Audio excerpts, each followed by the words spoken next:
Day number 2 here at Squirrel Camp.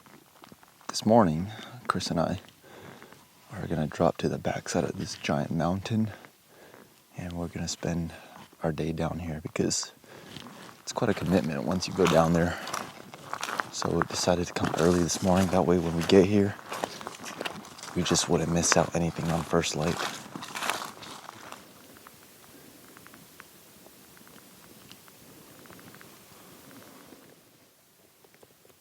I think he's up on that clearing, but he's up in the trees.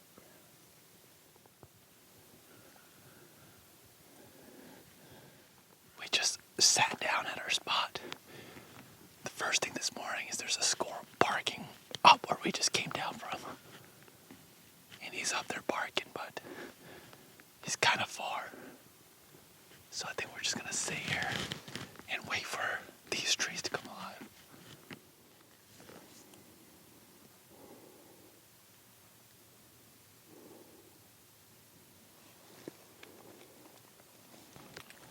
Chris spotted a squirrel up in his tree down below us. You see him? Do you have a shot? Is it close enough? Yeah. Which tree is he on? The one goes to the right. He's right at the intersection. Use one of these trees. Yeah, just go lean up against the tree.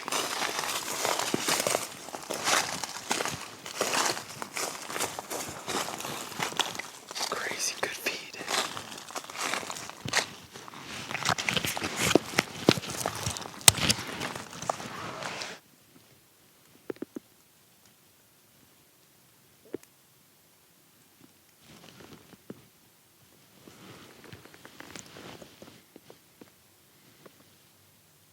Oh, to the right, Chris.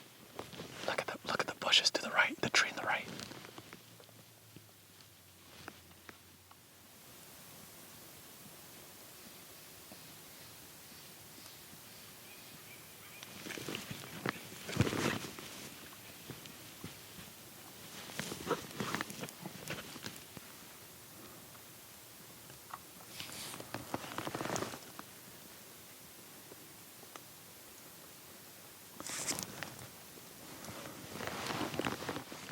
That squirrel gave us the slip, so we're gonna sneak our way down to where he was, get a better angle, because I feel like he might have gone off the tree down to the bottom or the ground, which we can't see.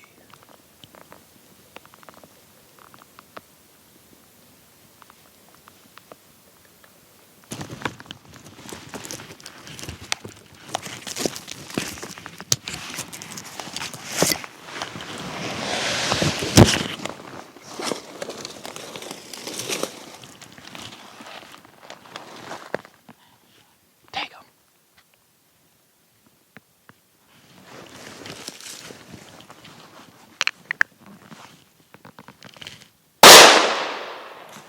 Nice shot. Oh man, that took a lot longer than I wanted.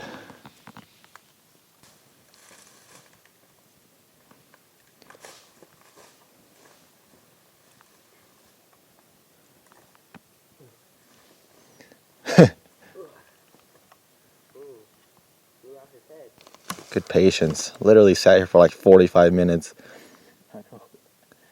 Yeah, that's what you call a headshot. Nice shot. Good shooting. That squirrel just was not showing itself. We would see it jumping behind some trees. And so after 30 minutes of sitting up at this original spot, we snuck down underneath the canopy of the trees. That way there was simply less trees in front of us. And we got over here and he somehow made his way all the way to the right, which we didn't even know he was originally here. So finally saw some bushes rustling here. And I told Chris, I was like, I'm pretty sure that's the squirrel. And we got set up. Chris was right there. And then I put myself over here because this squirrel was frustrating me. So I kind of set ourselves up in a position where if one person doesn't see it, but the other one does, just take a shot at him. And Chris had the shot. So Chris is on the board for the day.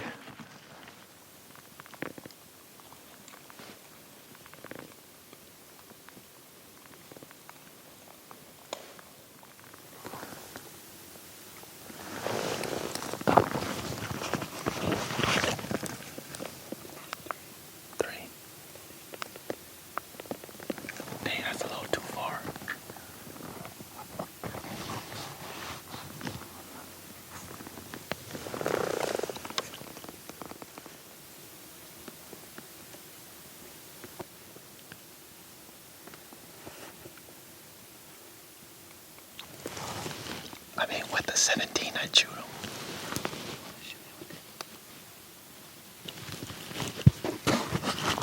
It's just a little far for the 22.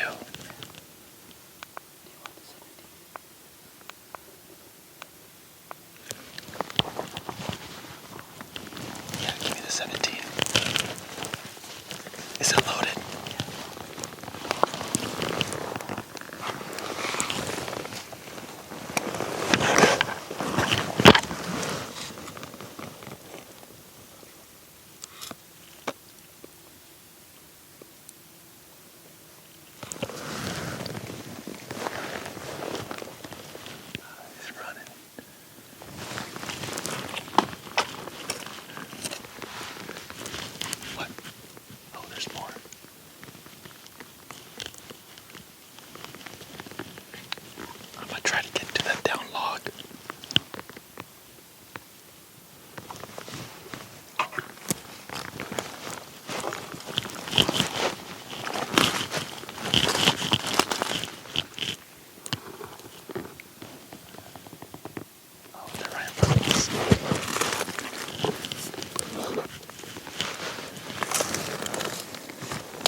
You still see him? No. He went up.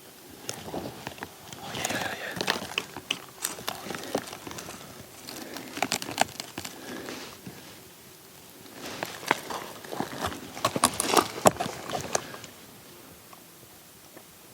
I do not have a shot.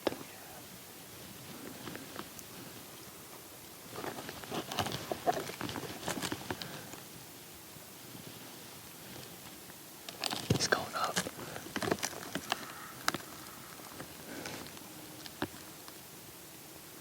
He's jumping to the right.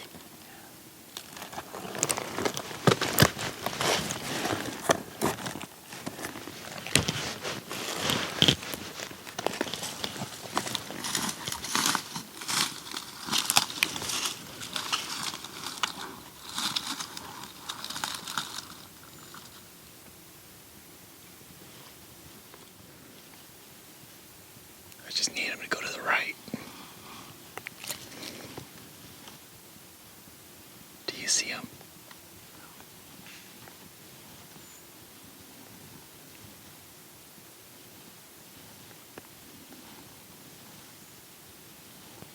Are you on him still? Are you on him? Okay.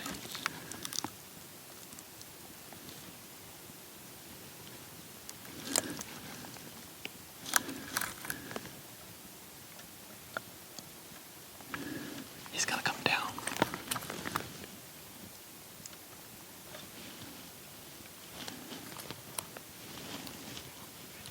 He might come all the way to the base.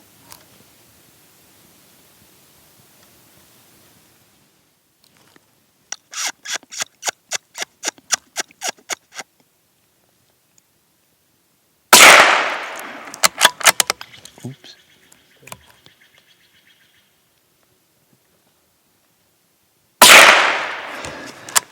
I saw me whip it. I saw my gun go like this, and then I pulled the trigger.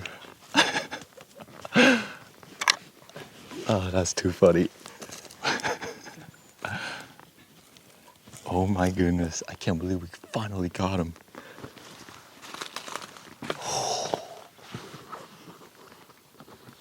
Hey, there's another one right here. There's another one right there. I need to reload. You want to shoot him?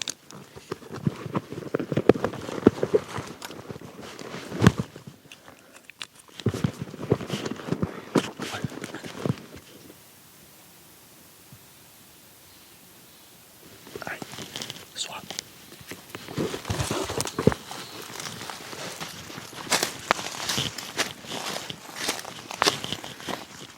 He's a big boy.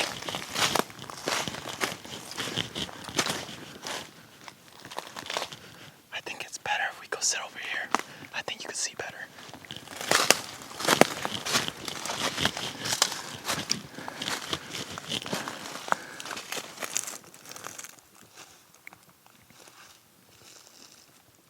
We have no idea where these two squirrels went. They just vanished into thin air. So we ain't got much better plans. So we're just gonna sit here. There's a lot of feed behind me, or behind us. There's feed everywhere, all around us, behind us, in front, to our sides. And we know there's at least two more. Like, they just vanished. So they could still very well be in the trees, I don't know. But we gathered our gear. We're gonna sit on this log. We're just gonna wait. So, see if something else rolls through.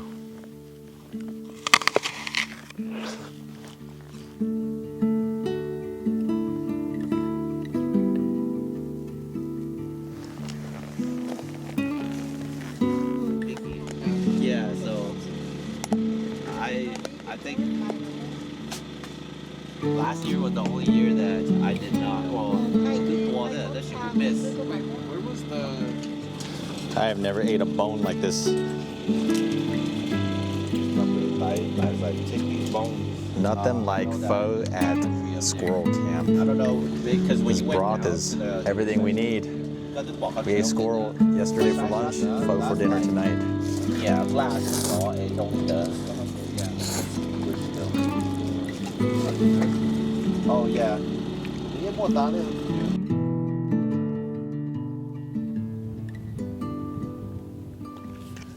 Today, Chris and I took a hiatus from squirrel hunting, and we're driving around, just covering country, taking a backseat from squirrel hunting. And since we're up high in a lot of open country, we're kind of switching gears to see if we can spot a bear. We're approaching evening, so we might post up high at a vantage of some sort. And what was that? Is that a deer? Oh, that's a deer. Oh my goodness. That's a big buck.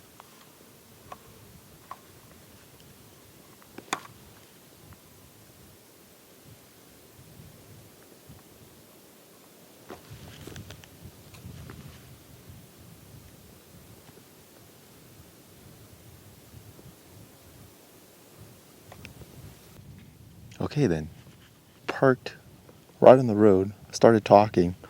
There's a buck. Looked like a very good buck too, like a super tall. Didn't really get a good look. I saw something move in the brush, and I thought I saw tines. Went for the binos, and sure enough, this buck is slowly trying to get out from under us. I mean, he was bedded no more than 60 yards under the road where we are right now, and he kind of meandered off. Time to drop a pin on Onyx Hunt and mark him there.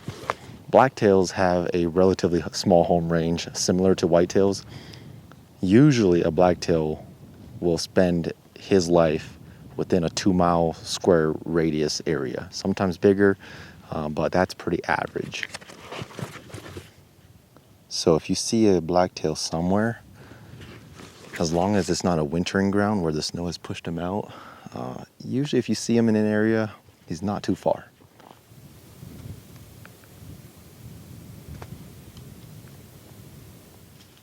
The road is right there, and we're driving to another spot. We just spotted some squirrels down in this little flat. We're gonna walk over there, see if we can't Smack one. There's at least two. Do you have a shot? Which tree? This big tree. Okay, get in position.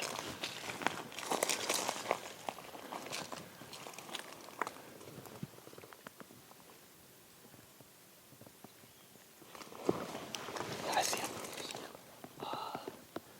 Yeah, I'm ready whenever. Yeah. Nice shot. Here, give me that gun.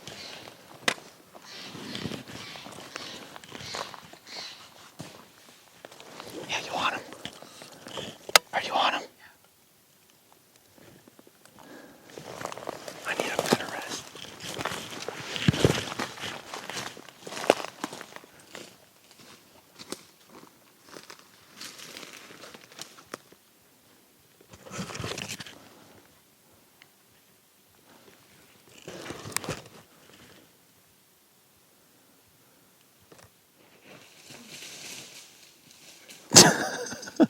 Watch your step.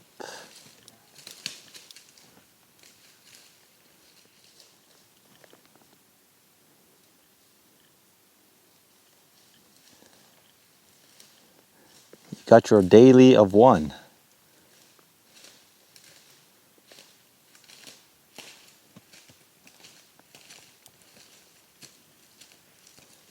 Headshots only. Headshots only. That's right.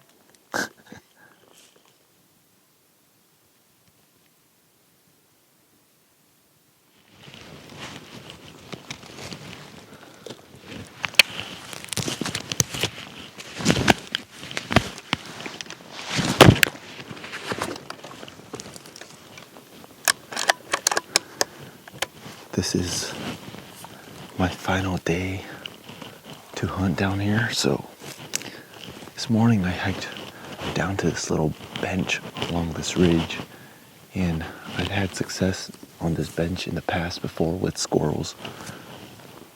So the sun is starting to come up, and I'm gonna tone down here and see if there's any squirrels nesting around here, and see if we just can't pull it together. Chris is sitting just up above me, maybe about 200-300 yards. So I'm gonna get my rifles loaded. This is for squirrels. This is for a black bear. Get them both loaded because we're at close quarters.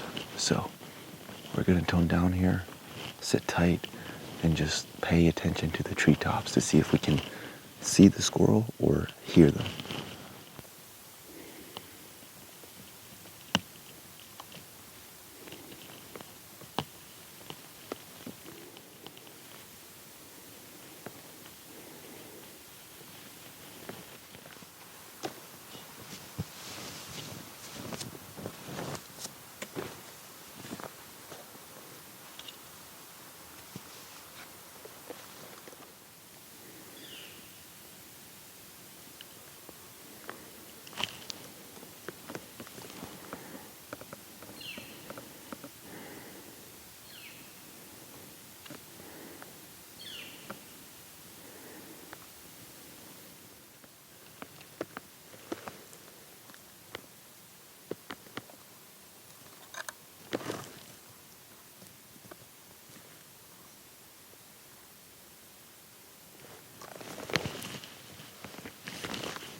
All right, miss.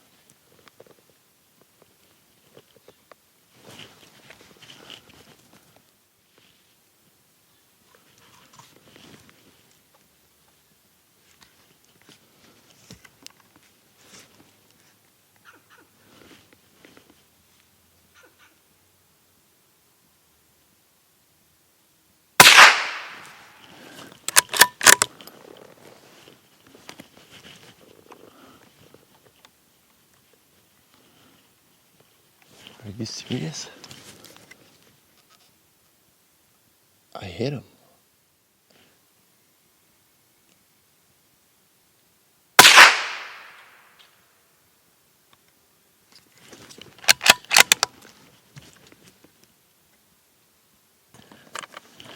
This squirrel is stuck in the tree. He is literally dangling off that branch. I just tried to shoot him again to get him to fall off, and he didn't.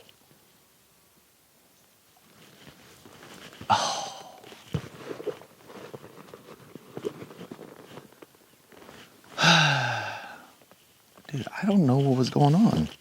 I think the first shot, I must have hit his acorn or whatever he was eating. Well, we got a stuck squirrel, so I'm gonna need to figure out how I'm gonna get him down. I might just have to shoot the branch or something, because he's pretty high up, and I don't know if I can throw something that high.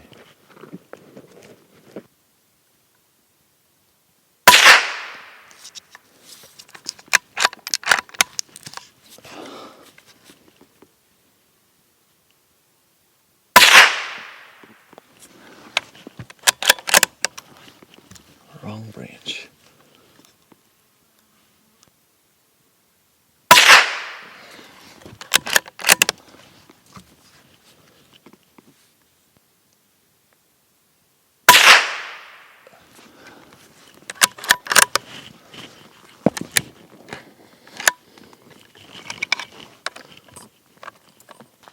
I probably scared off this entire area with how much shooting I've just done just to try and get this squirrel down, but finally shot that branch and that branch just broke.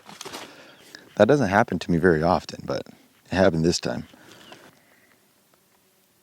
There he is. And I shot him right up there. I hit him multiple times. Yeah, I think one of these shots was my original one. This was one of my shots where I tried to shoot him to get him down, and he didn't. He was laying as half and half as possible up on the tree limb. So the only option was to break that branch. Not proud of that shooting, but we got him.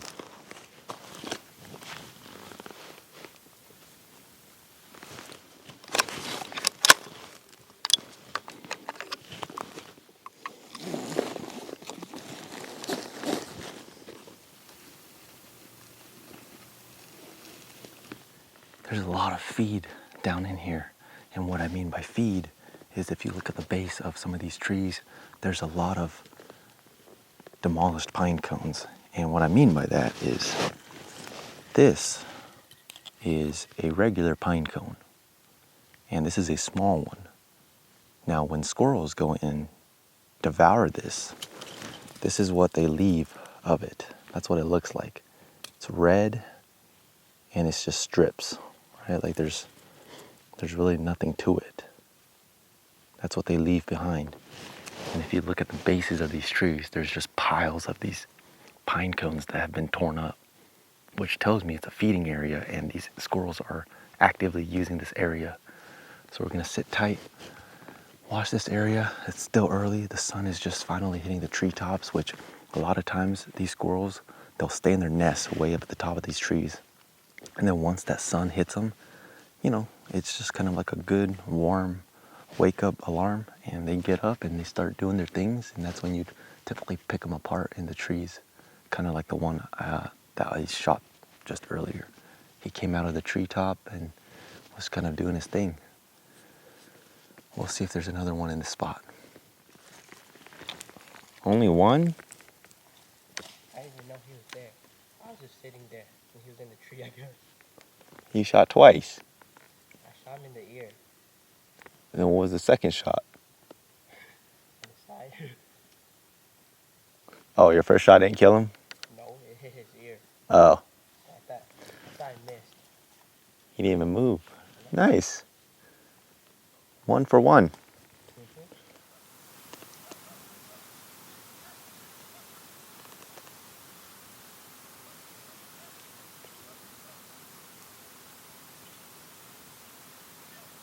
Alright, well, we decided to come back to camp because it was slow. This is camp, in case you missed the first episode. Pretty simple. This is my tent. This is the Argali Rincon. Got to give a quick plug to it because this is one of my favorite shelters, especially if you're solo and you want room for your gear, or if you're two-manning. It's kind of just the perfect tent that you throw in your truck and you can do anything with it. You can backcountry hunt with it, or like what we're doing here, front country. It's super easy to set up, very sturdy. Can't say enough good things about it. Or you can go like my brother over here and live like a king and use the good old Walmart special.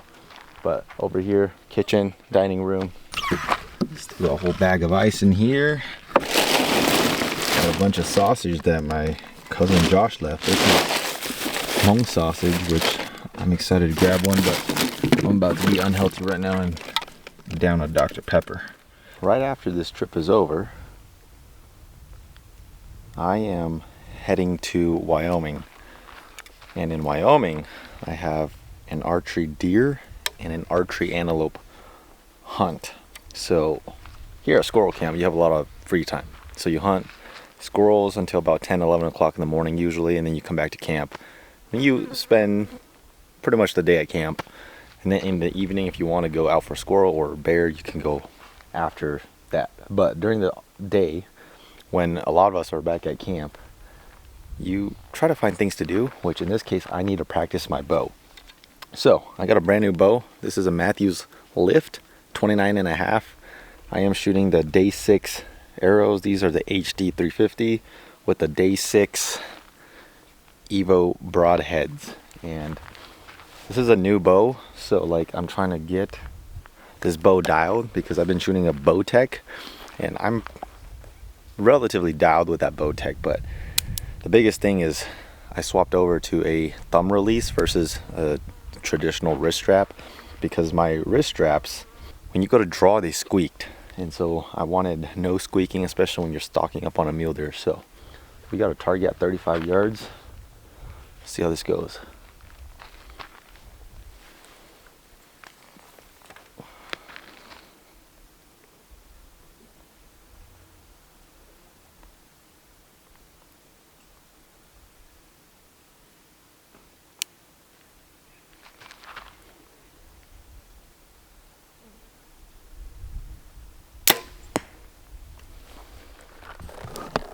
Elevation looks good, just a tad high, but 35 yards.